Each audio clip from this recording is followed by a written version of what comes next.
Assalamualaikum warahmatullahi wabarakatuh.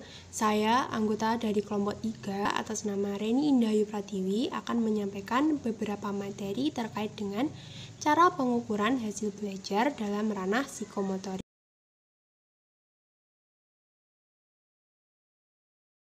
Cara pengukuran hasil belajar dalam ranah psikomotorik, tentunya kita harus tahu terlebih dahulu, apa sih ranah psikomotorik itu?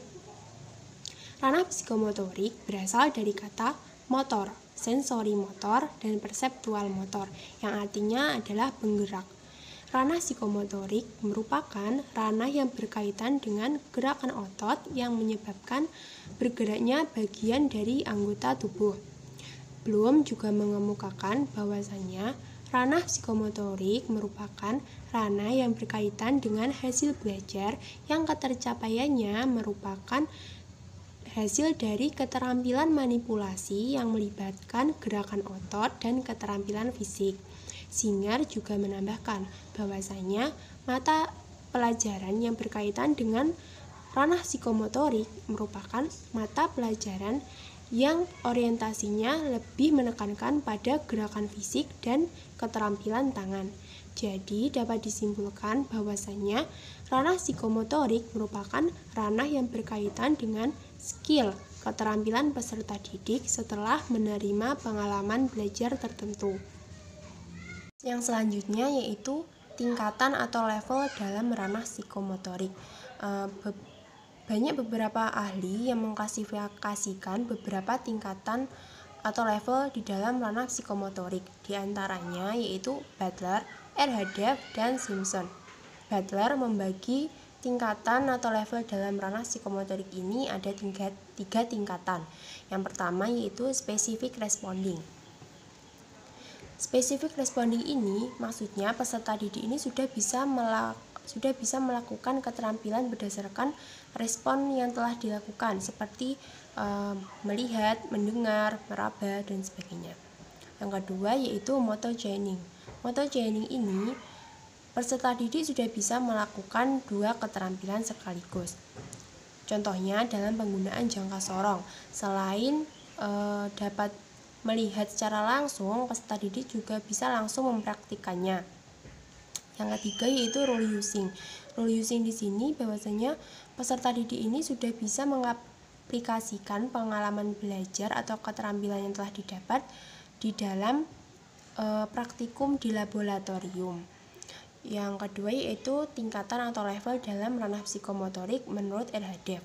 Erhadeff membagi tingkatan atau level dalam ranah psikomotorik ini menjadi 5 tingkatan, yakni imitasi, manipulasi, presisi, artikulasi, dan naturalisasi. Yang pertama yaitu imitasi. Imitasi di sini diartikan bahwasanya peserta didik ini sudah bisa melakukan gerakan yang bersifat sederhana seperti yang telah dicontohkan sebelumnya. Yang kedua yaitu manipulasi. Manipulasi di sini bahwasanya peserta didik sudah bisa melakukan sebuah keterampilan hanya berbekal buku pedoman maupun petunjuk saja. Yang ketiga yaitu presisi. Presisi di sini bermakna bahwasanya peserta didik ini sudah bisa melakukan kegiatan yang akurat sehingga mampu menghasilkan produk yang tepat. Yang keempat yaitu artikulasi. Artikulasi di sini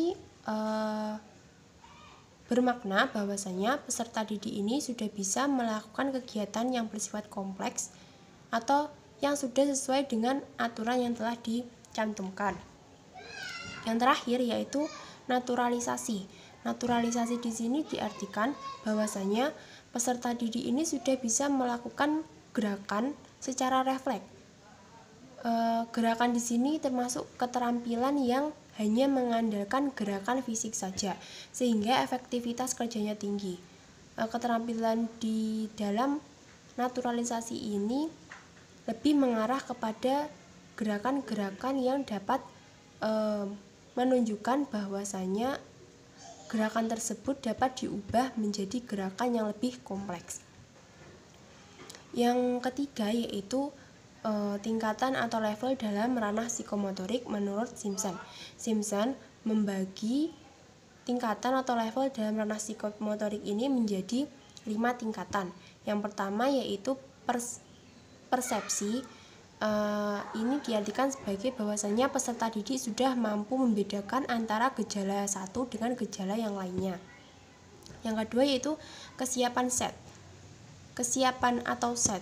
Kesiapan di sini diartikan bahwasanya peserta didik sudah mampu menempatkan diri untuk memulai suatu keterampilan. Yang ketiga yaitu guide response atau gerakan terbimbing. Ini diartikan bahwasanya peserta didik ini sudah bisa melakukan keterampilan sesuai dengan apa yang telah dicontohkan sebelumnya. Yang keempat yaitu gerakan kompleks. Gerakan kompleks di sini diartikan bahwasanya peserta didik ini sudah bisa melakukan suatu gerakan atau keterampilan berdasarkan dengan irama atau nada yang telah didengar. Yang terakhir yaitu kreativitas. Kreativitas di sini diartikan bahwasanya peserta didik sudah bisa menciptakan gerakan-gerakan atau keterampilan baru menjadi kombinasi gerakan yang orisinil. Dari ketiga tingkatan tersebut, di dalam tingkatan ranah psikomotorik ini lebih condong menggunakan level atau tingkatan yang dicetuskan oleh RHDF karena sudah disesuaikan dengan pembelajaran yang akan disampaikan. Terima kasih. Selanjutnya, saya Umi Nur Khalifah Hidayah akan menjelaskan tentang contoh masing-masing dari ranah psikomotorik. Yang pertama adalah imitasi, yang artinya menirukan kegiatan yang dilakukan oleh orang lain dengan proses mengamati, kemudian mereplikasikan. Contohnya, mengamati seorang guru, lalu menirukannya. Yang kedua adalah manipulasi, yang artinya melakukan kegiatan sederhana yang belum pernah dilihat tetapi berdasarkan pedoman. Contohnya seperti melakukan tugas dari instruksi secara tertulis atau verbal. Yang ketiga adalah presisi, yang artinya melakukan keterampilan tanpa bantuan orang lain dan dilakukan secara tepat dan benar. Contohnya seperti mempertunjukkan keahlian, melaksanakan tugas tanpa bantuan instruksi dan dilakukan secara benar dan tepat.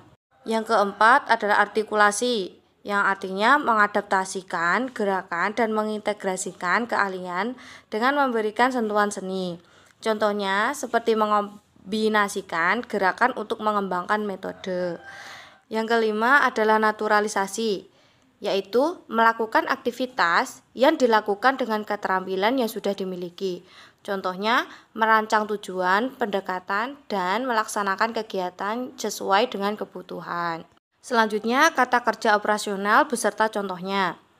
Yang pertama adalah imitasi, yang memiliki kata kerja menyalin, mengikuti, mereplikasikan, mengulang, mematuhi, membedakan, mempersiapkan, menirukan, menunjukkan, dan lain-lain.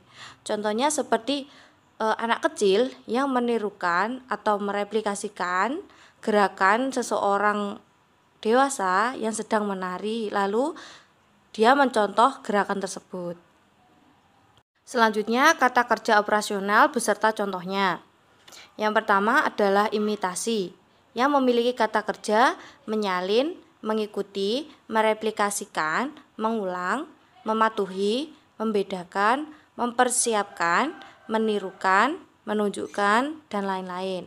Contohnya seperti anak kecil yang menirukan atau mereplikasikan gerakan seseorang dewasa yang sedang menari, lalu dia mencontoh gerakan tersebut.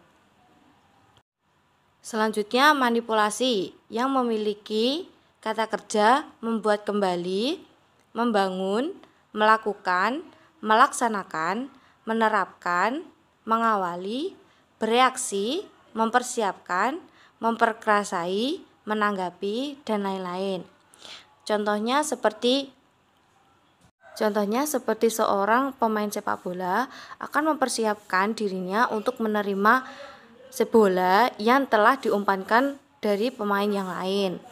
Yang selanjutnya adalah presisi, yang memiliki kata kerja menunjukkan, melengkapi, menyempurnakan, mengkalibrasi, mengendalikan, mempraktekkan, memainkan, mengerjakan, membuat, dan lain-lain.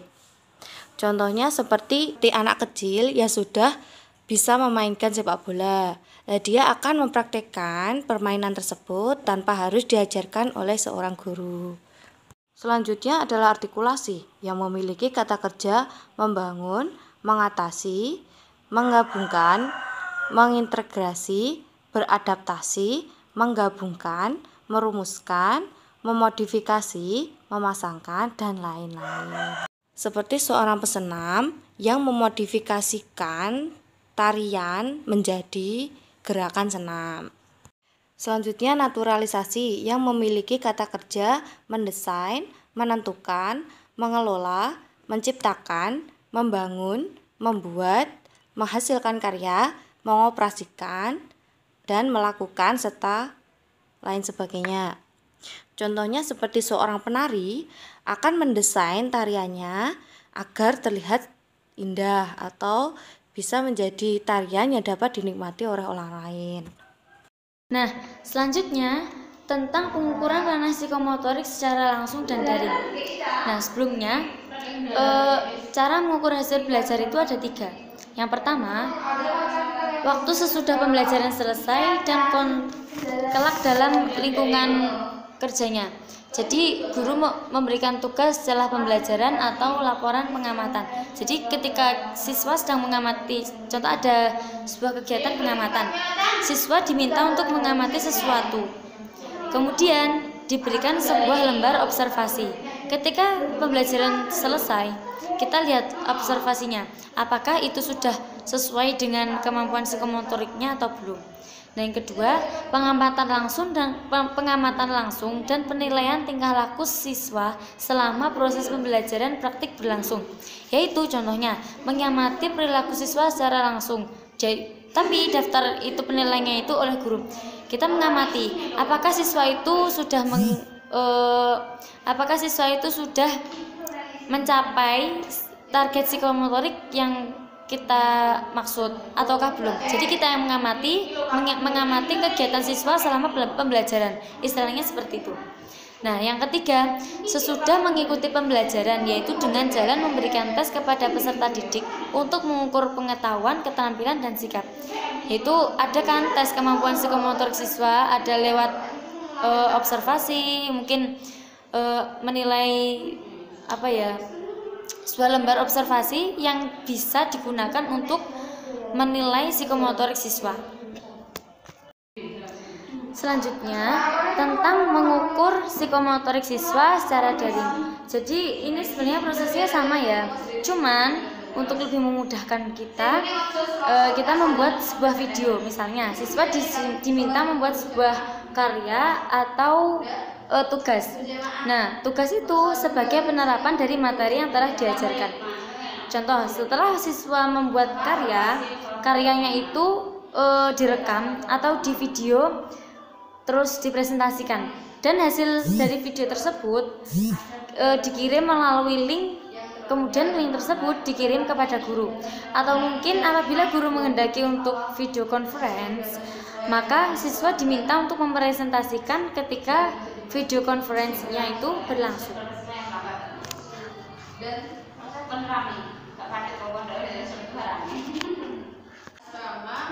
Ada beberapa aplikasi yang biasa digunakan untuk pembelajaran daring. Contohnya, apabila ingin menghendaki video conference, ada Jitsi Meet, Google Meet, Zoom Meeting, WhatsApp, mungkin juga bisa streaming YouTube. Kemudian aplikasi sosial media pengunggah video pembelajaran itu ada banyak. Tapi yang berada dalam kelompok kita hanya menjelaskan YouTube, Instagram, Facebook, Twitter, dan yang lain sebagainya bisa dicari sendiri. Terima kasih.